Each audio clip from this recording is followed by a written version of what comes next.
अभी आपके सामने एक चार्ट दिख रहा है जिसमें प्राइस बुलिश स्ट्रक्चर बनाते हुए अप ट्रेंड में मूव कर रहा है। देखिए, प्राइस यहां एक पुल बैक देने के बाद ऊपर जाता है और उसके बाद जब प्राइस किसी इंपॉर्टेंट लेवल से रिजेक्ट होकर नीचे आता है तो ये इस लो को ब्रेक डाउन कर देता है। अब आप यहां देखते हैं और सोचते हैं कि प्राइस ने चेंज ऑफ कैरेक्टर कर दिया है, यानी ट्रेंड अब बदल गया है और अब हमें शॉर्ट ट्रेड्स पर फोकस करना है। अभी हम आप ऑर्डर ब्लॉक मार्क कर लेते हैं और वेट करते हैं कि जैसे ही प्राइस उस ऑर्डर ब्लॉक पर आए तो आप शॉर्ट ट्रेड में एंटर करेंगे। अब देखिए, चेंज ऑफ कैरेक्टर के बाद प्राइस एक पुल बैक देता है और आपके द्वारा मार्क किए गए ऑर्डर ब्लॉक पर आता है, तो आप यहां से शॉर्ट ट्रेड में एंटर हो जाते हैं। लेकिन आगे देखिए क्या होता है। प्राइस ऑर्डर ब्लॉक से रिवर्स नहीं होता, बल्कि आपकी एंट्री के ऑपोजिट चला जाता है और आप ट्रैप हो जाते हैं। अब आप यहां सोचने लगते हैं कि आपने ऐसी क्या मिस्टेक की जिससे आपका स्टॉप लॉस हिट हो गया। यहां आपके स्टॉप लॉस हिट होने का सबसे बड़ा रीजन यह है कि आप वैलिड पुल बैक को आइडेंटिफाई नहीं कर पाए। यहां जिस पुल बैक के लो के ब्रेकडाउन को आपने चेंज ऑफ कैरेक्टर मान लिया था, वो पुल बैक एक इनवैलिड पुल बैक था। इसी वजह से आपका स्टॉप लॉस हिट हुआ। तो आज के इस एपिसोड में हम इसी टॉपिक को डिटेल से समझने वाले हैं कि पुल बैक क्या होता है, वैलिड पुल बैक्स को कैसे आइडेंटिफाई किया जाता है, वैलिड और इनवैलिड पुल बैक में क्या डिफरेंस है और हर ट्रेडर के लिए वैलिड पुल बैक को आइडेंटिफाई करना क्यों जरूरी है। तो आज के इस एपिसोड में भी हमेशा की तरह आप बहुत कुछ नया और एडवांस्ड सीखने वाले हैं, इसलिए आपको वीडियो को ध्यान से और एंड तक देखना है, तभी आपको सब कुछ अच्छे से समझ आएगा। तो चलिए वीडियो को स्टार्ट करते हैं। आप वीडियो को एक लाइक कर लीजिए और अगर आप इस चैनल पर न्यू हैं तो चैनल को भी सब्सक्राइब जरूर कर लीजिए।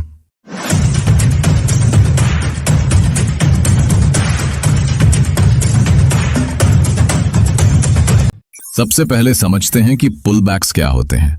सिंपल वर्ड्स में समझें तो पुल बैक एक ऐसा मूव होता है जो ओवरऑल ट्रेंड के ऑपोजिट होता है, लेकिन सिर्फ थोड़े समय के लिए, जैसे एक छोटा सा पॉज। उसके बाद प्राइस फिर से अपने मेन ट्रेंड में चल पड़ता है। अगर मार्केट बुलिश मूव कर रहा होता है तो इस दौरान जब प्राइस अपने मेजर ट्रेंड के ऑपोजिट डायरेक्शन में इस तरह से टेम्पररीली मूव करता है और उसके बाद फिर से अपने मेन ट्रेंड में चलने लगता है, तो इस टेम्पररी ऑपोजिट मूव को पुल बैक कहते हैं। तो इसी तरह से जब मार्केट बेरिश मूव कर रहा होता है तो इस दौरान जब प्राइस अपने मेजर ट्रेंड के ऑपोजिट डायरेक्शन में टेम्पररीली मूव करता है और उसके बाद फिर से अपने मेन ट्रेंड में चलने लगता है, तो इस टेम्पररी ऑपोजिट मूव को पुल बैक कहते हैं। लेकिन चार्ट पर हमें जो भी पुल बैक्स दिखाई देते हैं वो सभी हमारे लिए यूजफुल नहीं होते, क्योंकि चार्ट पर बहुत से पुल बैक्स वैलिड होते हैं और बहुत से इनवैलिड। अगर हम वैलिड पुल बैक का यूज करते हैं तो उससे हमें बेहतर एंट्री का मौका मिलता है और गलत जगह ट्रेड लेने से बच जाते हैं। लेकिन अगर हम इनवैलिड पुल बैक को यूज करते हैं तो उससे हमें लॉस होने का चांस बहुत अधिक रहता है। इसलिए वैलिड और इनवैलिड पुल बैक्स को आइडेंटिफाई करना जरूरी आना चाहिए। तो चलिए अब हम समझते हैं कि वैलिड और इनवैलिड पुल बैक को कैसे आइडेंटिफाई किया जाता है। इस वीडियो में हम 8 टाइप्स के पुल बैक्स को समझेंगे। अगर आप इन सभी को अच्छे से समझ लेंगे तो आपको कभी भी पुल बैक आइडेंटिफिकेशन और स्ट्रक्चर मैपिंग में कोई भी प्रॉब्लम नहीं आएगी। तो अब आपको वीडियो को ध्यान से समझना है। अब ट्रेंड मार्केट में वैलिड पुल बैक तब बनता है जब प्राइस बुलिश मूव कर रहा होता है और पुल बैक के दौरान जिस प्रीवियस कैंडल का हाई सबसे ऊपर होता है उस कैंडल का लो ब्रेक होना जरूरी है, चाहे विक से हो या कैंडल क्लोज से। लो को ब्रेक करने वाली कैंडल बुलिश या बेरिश कोई भी हो सकती है। अगर हाई बनाने वाली कैंडल का लो ब्रेक नहीं होता तो पुल बैक इनवैलिड माना जाएगा। इसी तरह से डाउन ट्रेंड मार्केट में वैलिड पुल बैक तब बनता है जब प्राइस बेरिश मूव कर रहा होता है और पुल बैक के दौरान जिस प्रीवियस कैंडल का लो सबसे नीचे होता है उस कैंडल का हाई ब्रेक होना जरूरी है, चाहे विक से हो या कैंडल क्लोज से। हाई को ब्रेक करने वाली कैंडल बुलिश या बेरिश कोई भी हो सकती है। अगर लो बनाने वाली कैंडल का हाई ब्रेक नहीं होता तो पुल बैक इनवैलिड माना जाएगा। अब चलिए अलग अलग टाइप्स के पुल बैक्स को समझते हैं ताकि आपको पुल बैक्स के बारे में सब कुछ समझ आ जाए। हमारा फर्स्ट टाइप का पुल बैक कुछ इस तरह का दिखाई देता है। जब मार्केट बुलिश मूव कर रहा होता है तो प्राइस एक इंपल्सिव मूव करता है। उसके बाद जब प्राइस पुल बैक देने लगता है तब इस दौरान का सबसे बड़ा हाई इसी लास्ट ग्रीन कैंडल का ही होता है। इसलिए इस पुल बैक को वैलिड होने के लिए इस हाई बनाने वाली कैंडल का लो ब्रेक होना जरूरी होता है। अब जब नेक्स्ट कैंडल बनती है और यह कैंडल उस कैंडल के लो को ब्रेक कर देती है तो यह पुल बैक वैलिड बन जाता है। उसके बाद प्राइस दोबारा ऊपर चला जाता है और ब्रेक ऑफ स्ट्रक्चर कर देता है। चार्ट पर जब भी इस तरह के पुल बैक्स दिखाई देते हैं जिनमें हाईज बनाने वाली कैंडल का लो ब्रेक हुआ रहता है तो इसे वैलिड पुल बैक माना जाता है। इसी तरह से जब मार्केट बेरिश मूव कर रहा होता है तो प्राइस एक इंपल्सिव मूव करता है। उसके बाद जब प्राइस पुल बैक देने लगता है तब इस दौरान का सबसे बड़ा लो इसी लास्ट रेड कैंडल का ही होता है। इसलिए इस पुल बैक को वैलिड होने के लिए इस लो बनाने वाली कैंडल का हाई ब्रेक होना जरूरी होता है। अब जब नेक्स्ट कैंडल बनती है और ये कैंडल उस कैंडल के हाई को ब्रेक कर देती है तो ये पुल बैक वैलिड बन जाता है। उसके बाद प्राइस दोबारा नीचे चला जाता है और ब्रेक ऑफ स्ट्रक्चर कर देता है। चार्ट पर जब भी इस तरह के पुल बैक्स दिखाई देते हैं जिनमें लोज बनाने वाली कैंडल का हाई ब्रेक हुआ रहता है तो इसे वैलिड पुल बैक माना जाता है। अब आइए नेक्स्ट टाइप के पुल बैक को समझ लेते हैं। हमारा सेकंड टाइप का पुल बैक कुछ इस तरह का दिखाई देता है। इसमें हम देखते हैं कि जब मार्केट बुलिश मूव कर रहा होता है तो प्राइस एक इंपल्सिव मूव करने के बाद पुल बैक देने लगता है। यहां पर बन रही लास्ट ग्रीन कैंडल और फर्स्ट रेड कैंडल का हाई एक बराबर होता है। तो पुल बैक के दौरान जब भी हमें दो या दो से अधिक कैंडल्स का हाई एक बराबर दिखाई देता है तो उस दौरान पुल बैक को वैलिड होने के लिए इक्वल हाईज बनाने वाली कैंडल्स में जो कैंडल सबसे आखिर में बनी होती है उसका लो ब्रेक होना जरूरी है। इस दौरान जब नेक्स्ट कैंडल बनती है और वह कैंडल बॉडी क्लोज से या फिर विक से उस कैंडल के लो को ब्रेक कर देती है तो यह पुल बैक वैलिड हो जाता है। इसके बाद प्राइस दोबारा ऊपर चला जाता है और ब्रेक ऑफ स्ट्रक्चर कर देता है। तो जब भी चार्ट पर इस तरह का पुल बैक दिखे तो वहां आपको समझ जाना है कि यह एक वैलिड पुल बैक है। इसी तरह से जब मार्केट बेरिश मूव कर रहा होता है तो प्राइस एक इंपल्सिव मूव करने के बाद पुल बैक देने लगता है। यहां पर बन रही लास्ट रेड कैंडल और फर्स्ट ग्रीन कैंडल का लो एक बराबर होता है। तो पुल बैक के दौरान जब भी हमें दो या दो से अधिक कैंडल्स का लो एक बराबर दिखाई देता है तो उस दौरान पुल बैक को वैलिड होने के लिए इक्वल लोज बनाने वाली कैंडल्स में जो कैंडल सबसे आखिर में बनी होती है उसका हाई ब्रेक होना जरूरी है। इस दौरान जब नेक्स्ट कैंडल बनती है और वह कैंडल बॉडी क्लोज से या फिर विक से उस कैंडल के हाई को ब्रेक कर देती है तो यह पुल बैक वैलिड हो जाता है। इसके बाद प्राइस दोबारा नीचे चला जाता है और ब्रेक ऑफ स्ट्रक्चर कर देता है। तो जब भी चार्ट पर इस तरह का पुल बैक दिखे तो वहां आपको समझ जाना है कि यह एक वैलिड पुल बैक है। अब चलिए नेक्स्ट टाइप के पुल बैक को समझ लेते हैं। हमारा थर्ड टाइप का पुल बैक कुछ इस तरह का दिखाई देता है। इसमें हम देखते हैं कि जब मार्केट बुलिश मूव कर रहा होता है तो प्राइस एक इंपल्सिव मूव करता है। उसके बाद एक रेड कैंडल बन जाती है जिसका हाई इस लास्ट ग्रीन कैंडल से भी ऊपर होता है। इस कंडीशन में पुल बैक के वैलिड होने के लिए उस रेड कैंडल का लो ब्रेक होना जरूरी है, क्योंकि मैंने आपको पहले बताया था कि वैलिड पुल बैक तभी माना जाता है जब सबसे ऊपर हाई बनाने वाली कैंडल का लो ब्रेक हो। यहां भी इस रेड कैंडल का हाई सबसे बड़ा बना हुआ है, इसलिए पुल बैक के वैलिड होने के लिए इसका लो ब्रेक होना जरूरी है। अब देखिए, एक कैंडल बनती है जो पहले इस रेड कैंडल के लो को ब्रेक करती है और उसके बाद ऊपर चली जाती है। तो इस पुल बैक को हम एक वैलिड पुल बैक कहेंगे क्योंकि इस रेड कैंडल का लो ब्रेक हुआ है। इसी तरह से जब मार्केट बेरिश मूव कर रहा होता है तो प्राइस एक इंपल्सिव मूव करता है। उसके बाद एक ग्रीन कैंडल बन जाती है जिसका लो इस लास्ट रेड कैंडल से भी नीचे होता है। इस कंडीशन में पुल बैक के वैलिड होने के लिए उस ग्रीन कैंडल का हाई ब्रेक होना जरूरी है, क्योंकि मैंने आपको पहले बताया था कि वैलिड पुल बैक तभी माना जाता है जब सबसे नीचे लो बनाने वाली कैंडल का हाई ब्रेक हो।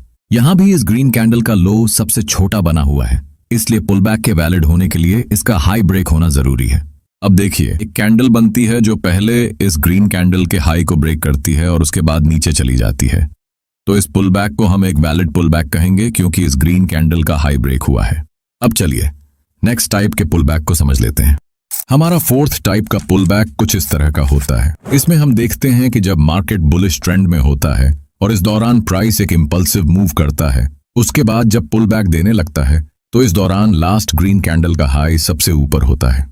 पुल बैक के वैलिड होने के लिए इस ग्रीन कैंडल का लो ब्रेक होना जरूरी है। अब देखिए, एक कैंडल बनती है जो ग्रीन कैंडल के लो को विक से ब्रेक कर देती है। जैसे ही यह कैंडल ग्रीन कैंडल का लो ब्रेक कर देती है, यह पुल बैक एक वैलिड पुल बैक बन जाता है। इसके बाद प्राइस ऊपर जाता है और ब्रेक ऑफ स्ट्रक्चर कर देता है। जब भी चार्ट पर हमें इस तरह के पुल बैक्स दिखते हैं तो इन्हें वैलिड पुल बैक माना जाता है। इसी तरह जब मार्केट बेरिश ट्रेंड में होता है और इस दौरान प्राइस एक इंपल्सिव मूव करता है, उसके बाद जब पुल बैक देने लगता है तो इस दौरान लास्ट रेड कैंडल का लो सबसे नीचे होता है। पुल बैक के वैलिड होने के लिए इस रेड कैंडल का हाई ब्रेक होना जरूरी है। अब देखिए, एक कैंडल बनती है जो रेड कैंडल के हाई को विक से ब्रेक कर देती है। जैसे ही यह कैंडल रेड कैंडल का हाई ब्रेक कर देती है, यह पुल बैक एक वैलिड पुल बैक बन जाता है। इसके बाद प्राइस नीचे जाता है और ब्रेक ऑफ स्ट्रक्चर कर देता है। जब भी चार्ट पर हमें इस तरह के पुल बैक्स दिखते हैं तो इन्हें वैलिड पुल बैक माना जाता है। अब चलिए नेक्स्ट टाइप के पुल बैक को समझते हैं। हमारा फिफ्थ टाइप का पुल बैक जो होता है वो कुछ इस तरह का दिखाई देता है। इसमें हम देखते हैं कि जब मार्केट बुलिश स्ट्रक्चर बनाते हुए अप ट्रेंड में मूव कर रहा होता है, तो जब प्राइस एक पुल बैक देने लगता है तो लास्ट ग्रीन कैंडल के बाद जब पहली रेड कैंडल बनती है तो ये रेड कैंडल पूरी तरह से लास्ट ग्रीन कैंडल के हाई और लो के अंदर ही फॉर्म हुई होती है। इसे हम इनसाइड बार कैंडल भी कहते हैं। अब जब तीसरी कैंडल बनने लगती है तो प्राइस पहले इनसाइड बार कैंडल के लो को ब्रेक करता है, उसके बाद ऊपर चला जाता है। तो इसे हम वैलिड पुल बैक नहीं कहेंगे क्योंकि हाई बनाने वाली ये ग्रीन कैंडल है और इस ग्रीन कैंडल का लो ब्रेक नहीं हुआ है, इसलिए इस पुल बैक को हम इनवैलिड पुल बैक मानेंगे, यानी कि ये पूरा मूव एक इंपल्सिव मूव ही है।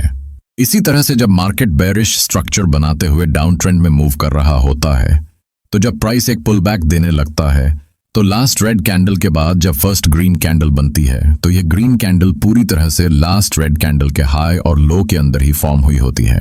इसे हम इनसाइड बार कैंडल भी कहते हैं।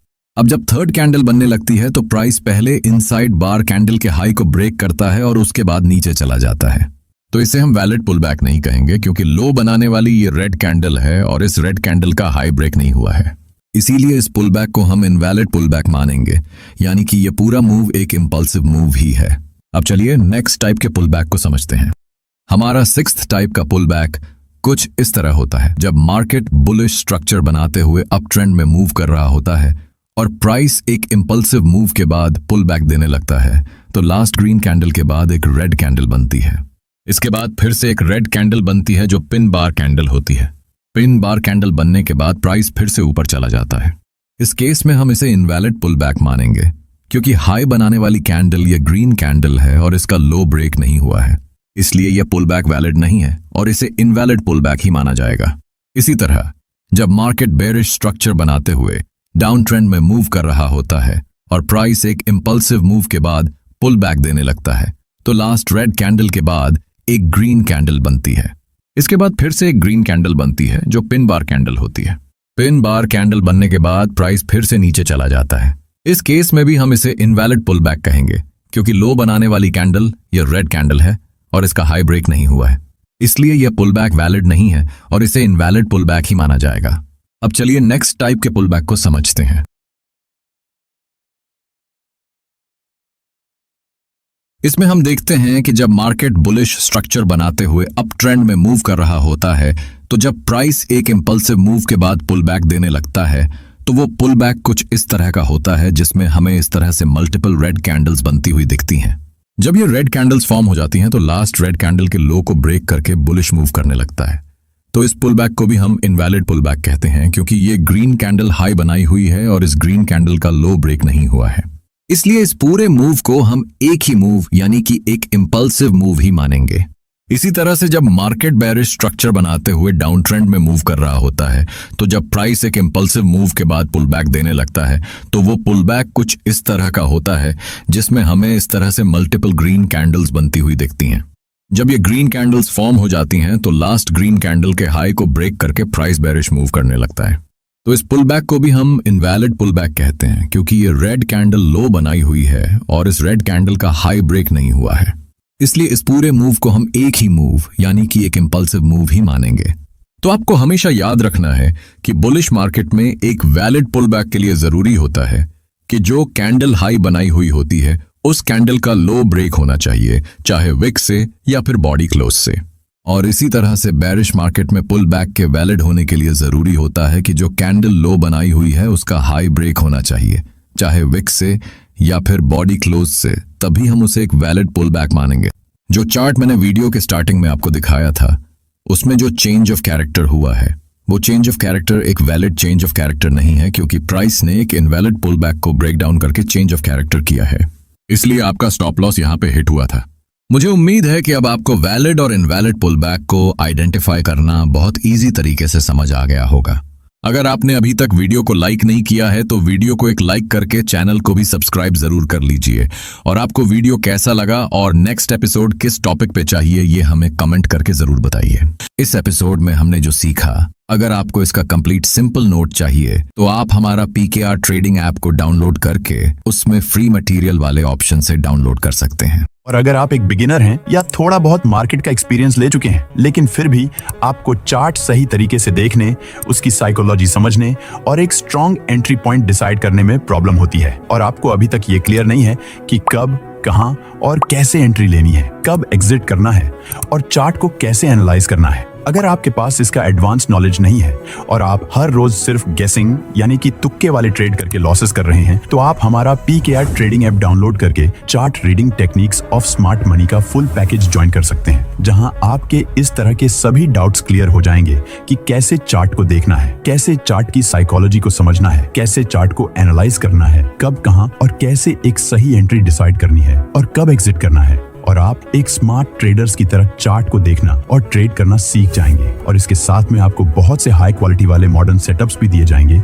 जिनका सक्सेस रेट काफी हाई है, और इनमें से बहुत कुछ अभी ना तो पूरे YouTube पर अवेलेबल है और ना ही किसी कोर्सेज में, चाहे आप लाखों रुपए का कोर्स क्यों ना कर लें।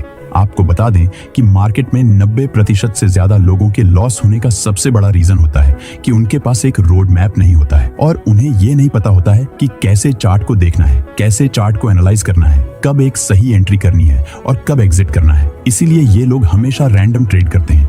ये लोग जहाँ पे देखते हैं मार्केट ऊपर जा रहा है वहां पे बाइंग कर लेते हैं, और जहाँ पे देखते हैं मार्केट नीचे जा रहा है वहां पे सेल कर देते हैं, जो कि ट्रेड करने का बिल्कुल गलत तरीका है। तो अगर आप एक सीरियस ट्रेडर हैं और आप अपनी ट्रेडिंग जर्नी को नेक्स्ट लेवल तक ले जाना चाहते हैं, तो आपको chart reading techniques of smart money का फुल पैकेज जरूर ज्वाइन करना चाहिए, क्योंकि इसे कंप्लीट करने के बाद आपके अंदर इतना एडवांस नॉलेज आ जाएगा कि आपको इसके बाद किसी और कोर्स को ज्वाइन करने की जरूरत नहीं पड़ेगी और आप खुद कॉन्फिडेंटली चार्ट देखकर ट्रेड प्लान करना सीख जाएंगे। बस आपको इसमें जो कुछ भी बताया जाएगा उसे अच्छे से सीखना है और सही तरीके से डिसिप्लिन के साथ अप्लाई